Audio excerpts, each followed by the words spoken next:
ఇంకో మార్గం ఉంది. అరచేతి సైజు రాగి పళ్ళెని తీసుకోండి, పెద్దది రాగి ప్లేట్. దాంట్లో నూనె వేసి 9 ఎర్ర ఒత్తులు, షాపుకి వెళ్ళి ఎర్ర ఒత్తులను అడగండి, తెల్ల ఒత్తులే తీసుకుని కుంకంతో మెదపండి. కుంకంతో మెదిపి దాని లోపల డిఫరెంట్ డైరెక్షన్స్లో వేయండి.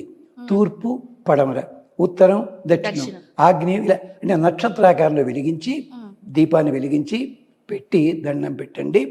ఈ దీపాన్ని గూట్లో పెట్టకండి, అవి కాలిపోతాయి, చివరికి మంట వస్తుంది. యువతలకి పెట్టండి, ఓ టీపాయ్ మీద పెట్టి ఇప్పుడు చెప్పే శ్లోకం చదవండి. కార్తవీర్యార్జునో నామ రాజా బాహు సహస్రవాన్ తస్య స్మరణమాత్రేణ హృతం నష్టంచ లభతే. కార్తవీర్యార్జునో నామ, కార్తవీర్యార్జునుడే రాజయ్య. కార్తవీర్యార్జునో నామ రాజా బాహు సహస్రవాన్, 1000 చేతులు కలిగిన వాడు. తస్య స్మరణ మాత్రేన, తలుచుకుంటే చాలు, హృతం నష్టంచ లభతే, దొంగిలించబడింది పోగొట్టుకున్నది తిరిగి వస్తుంది, ధనప్రాప్తి.